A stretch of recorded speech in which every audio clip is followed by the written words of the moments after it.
Tuhan bersamamu. Inilah Injil suci menurut Santo Markus. Setelah Yesus berkata, betapa sukarnya orang kaya masuk kerajaan Allah, berkatalah Petrus kepada Yesus, kami ini telah meninggalkan segala sesuatu dan mengikuti Engkau. Maka Yesus menjawab, sesungguhnya aku berkata kepadamu, barang siapa meninggalkan rumah, saudari-saudara, ibu atau bapak, anak-anak atau ladangnya, pada masa ini juga ia akan menerima kembali 100 kali lipat rumah, saudara laki-laki, saudara perempuan, ibu, anak-anak, dan ladang, sekalipun disertai berbagai penganiayaan.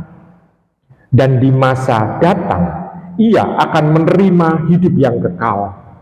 Tetapi banyak orang yang terdahulu akan menjadi yang terakhir, dan yang terakhir akan menjadi yang terdahulu.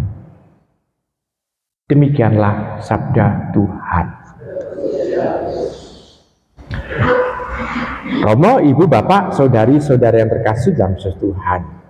Di sana tampak Petrus ini bertanya karena dia seolah-olah sudah meninggalkan segalanya hanya melulu kepada Tuhan Yesus, tapi Tuhan Yesus mengatakan bahwa sulit orang masuk dalam kerajaan surga, lebih-lebih adalah orang kaya masuk dalam kerajaan surga. Lalu kita itu sudah mempunyai apa-apa, sudah kami tinggalkan, kok ya tidak ada janji untuk bisa mendapatkan surga. Seolah-olah menjadi hal-hal yang menakutkan seperti itu. Dan ini juga yang seringkali dialami oleh banyak orang juga.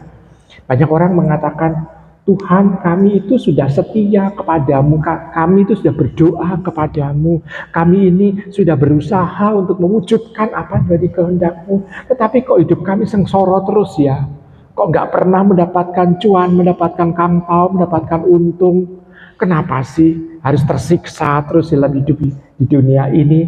Seolah-olah seperti itu. Keluhan seperti itu hal yang seringkali muncul dalam kehidupan kita. Nah, bukankah kita seperti Petrus juga di sana? Tapi Tuhan memberikan sesuatu yang luar biasa. Barang siapa orang meninggalkan ayah, ibunya, saudari-saudaranya, dan sebagainya, itu akan mendapatkan ganti 100 kali lipat. Tetapi kalau kita perhatikan kata-kata Tuhan, di sini ada sesuatu yang luar biasa. Yakni apa? Engkau akan mendapatkan saudara-saudara laki-laki yang banyak, saudari-saudari perempuan yang banyak, ibu yang banyak, lalu anak-anak dan ladang. Tetapi tidak dikatakan bapak yang banyak. Tidak ada kata bapaknya. Kenapa? Karena kita kalau mengikuti Tuhan, kita sudah mendapatkan Bapa, yakni Bapa yang di surga. Maka tidak ada banyak kan, hanya satu Bapa kita.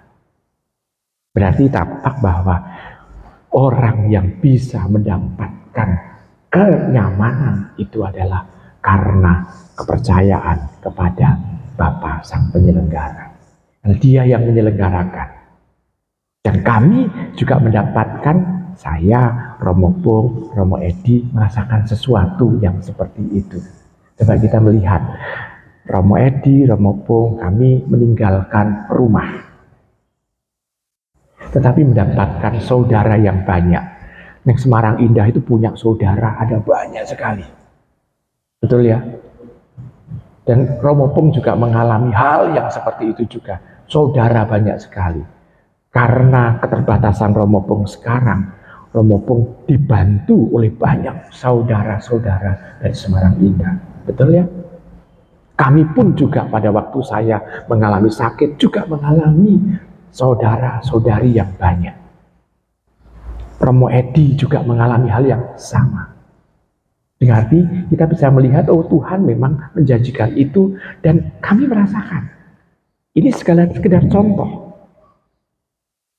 Walaupun tidak ada ikatan darah, tetapi kami mengalami persaudaraan yang sejati. Karena apa? ada di dalam Allah yang maha rahim. Berarti kita disatukan dalam rahim yang sama, yakni apa? Allah. Berarti kita bisa melihat, oh ada sesuatu. Sesuatunya apa? Oh sesuatunya adalah kita tidak pernah sendirian. Kita selalu bersama-sama dengan orang yang bersama-sama menuju kepada Allah. Perziarahan selalu dalam kebersamaan. Nah, Tuhan menjanjikan itu. Berarti keluhan-keluhan seolah-olah protes kepada Allah itu percuma. Jadi keluhan-keluhan pada Allah itu harus kita lihat lagi, introspeksi diri lagi. Apakah ini layak atau enggak?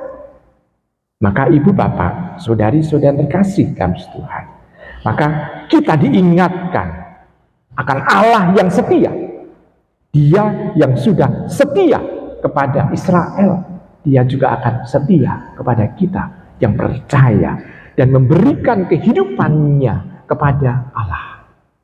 Maka Tuhan sendiri mengingatkan kepada kita bahwa jangan misalnya itu kecewa, jangan misalnya itu memberikan diri seolah-olah kita menjadi orang yang terlantar berpikir seperti itu. Namun kita harus tetap percaya bahwa Tuhan ini yang menyelenggarakan kehidupan kita dan yang membawa kita kepada kehidupan yang kekal, dan nantinya Dia yang akan memberikan kebahagiaan kepada kita. Ukurannya bukan ukuran hidup di dunia ini, tetapi kita harus melihat hidup dari awal kita lahir sampai nantinya kita mengalami perubahan hidup setelah kematian. Jadi kita pikirannya jangan hanya apa yang terjadi sekarang ini, tetapi rangkaian seluruh kehidupan kita. Maka saya percaya dan saya yakin kita akan tetap mengalami penyelenggaraan Tuhan yang baik adanya. Selamat merenungkan.